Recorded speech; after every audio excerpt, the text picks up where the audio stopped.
गांव भैरमपुर में रहने वाला किसान रामू अपनी मेहनत और सादगी के लिए जाना जाता था। उसकी छोटी सी जमीन थी, पर उसके सपने बहुत बड़े थे। हर साल वो अपनी फसल से उम्मीदें जोड़ता और हर बार मौसम उसकी परीक्षा लेता। एक बार ऐसा हुआ कि पूरे गांव में सूखा पड़ गया। लोगों की फसलें जल गईं, कुएं सूख गए और गांव वालों के चेहरों पर चिंता की लकीरें साफ दिखने लगीं। लेकिन रामू के चेहरे पर चिंता नहीं, बल्कि उम्मीद थी। वो रोज सुबह सूरज निकलने से पहले अपने खेत पर जाता, सूखी मिट्टी को हाथ में लेकर कहता, एक दिन तू हरी होगी, मैं तुझे हारने नहीं दूंगा। गांव के लोग उसे देखकर हंसते। अरे रामू, जब बारिश ही नहीं होगी तो खेत कैसे हरे होंगे? पर रामू ने हार नहीं मानी। उसने पास के जंगल से एक पुरानी छोटी सी नदी की धारा खोजी।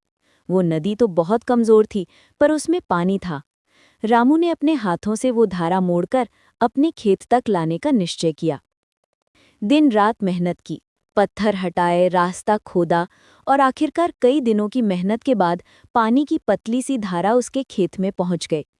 धीरे धीरे उसका खेत हरा होने लगा। जहां गांव वालों के खेत सूखे पड़े थे, वहीं रामू की फसल हवा में लहराने लगी। अब पूरा गांव हैरान था।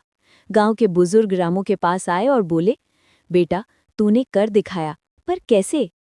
रामू मुस्कुराया और बोला, धरती माँ कभी बेवफा नहीं होती। बेवफा हम तब बन जाते हैं जब कोशिश करना छोड़ देते हैं। रामू की फसल पूरे गांव की उम्मीद बन गई।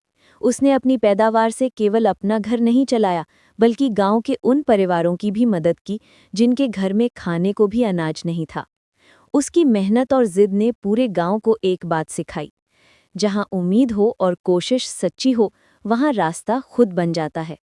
आज बहरमपुर गांव में लोग कहते हैं कि सूखे साल में जिस एक किसान ने पूरे गांव को बचाया, उसका नाम रामू किसान है, जो मिट्टी से नहीं, अपनी